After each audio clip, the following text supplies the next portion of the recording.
Bismillahirrahmanirrahim. Assalamualaikum warahmatullahi wabarakatuh.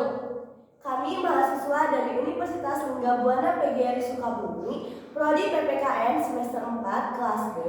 Perkenalkan, nama saya Tia Yunarman. Nama saya Nadila Maharani. Nama saya Muhammad Rifan Alamsa. Nama saya Suherti. Nama saya Siti Rahmawati. Nama saya Ismi Yuniarti. Kami akan menampilkan sebuah podcast dengan tema Pendidikan Anti Korupsi. Selamat menikmati podcast kami.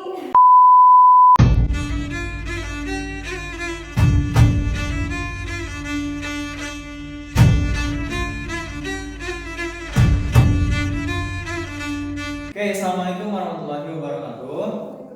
Kembali lagi kepada kami dari mahasiswa Universitas Lingga Buana PGRI Sukabumi. Kami dari kelompok 4. Nah, sekarang kita akan podcast mengenai materi pendidikan anti korupsi. Dan insya Allah kita akan mengundang pemateri nih dari salah satu dosen, dari dosen STAI Darussalam. Nah, dan insya Allah nanti di dalam isi-isi materi korupsi itu membawa sedikit hadis dan sedikit firman Allah Subhanahu wa taala. Kita sambut pemateri yang akan memberikan materi. Dan Pak Gali, selamat datang di podcast kami.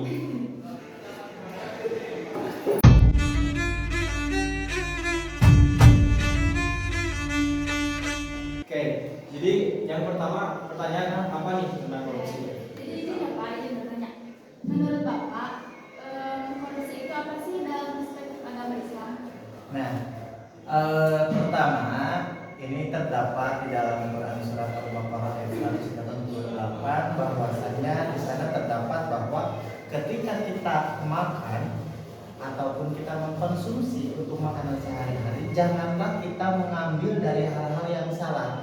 Nah, artinya salah di sini berarti dalam mendapatkan sesuatu itu hal yang salah. Contohnya misalkan hak orang lain kemudian kita diambil dan itu dimakan oleh kita. Nah, itu adalah contoh salah satu bahwasanya tindakan korupsi itu tidak boleh, atau memakan hak orang lain itu tidak boleh.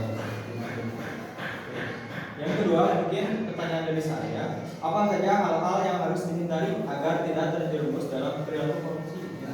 Yang pertama yang harus kita fokuskan itu, kita yakini bahwa di dalam diri kita itu terdapat dua unsur. Yang pertama jasad dan juga ruhaniyah. Jasad berarti ibaratkan dengan cangkang ataupun bungkusnya di dalam suatu manusia. Kemudian yang kedua secara rohaniyah. Berarti rohaniyah di sini berarti secara naluri hal-hal yang harus kita hindari untuk menghindari korupsi itu, yang pertama dalam hal ada hak orang lain yang harus kita jaga, dan itu tidak boleh kita ambil walaupun itu sedikit, karena wa may ya'mal mithqala dzarratin khairan yarah wa may ya'mal mithqala dzarratin syarran yarah. Karena segala aktivitas yang kita lakukan itu akan kita pertanggungjawabkan, baik itu dalam keadaan baik ataupun dalam keadaan buruk seperti itu. Jadi secara garis besarnya yang harus kita fokuskan di sini adalah kita sadari diri kita itu apa. Kan tidak ada lagi tidak ada bukan bahwa kita ini hanya untuk beribadah kepada Allah Subhanahu wa taala. Wa ma khalaqtul jinna wal insa illa liya'budun, seperti itu. Mungkin yang terakhir, pertanyaan dari saya, apa saja tanda-tanda dari terjerumusnya korupsi? Nah, tanda-tanda yang ketika terjerumusnya korupsi itu terdapat kesempatan.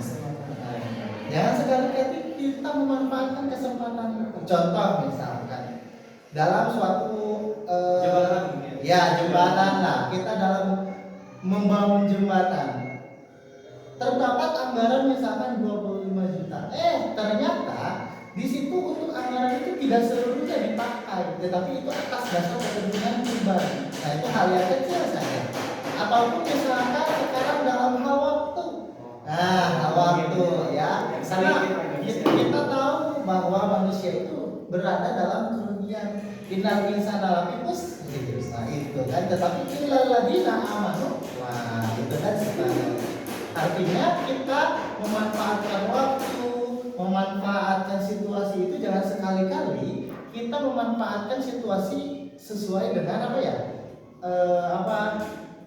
memanfaatkan situasi tersebut dengan kepentingan kita pribadi gitu. Jadi ini saya miris sekali, banyak sekarang kejadian-kejadian seperti itu. Contoh misalkan pejabat lah atas dasar kedudukan luar biasa itu.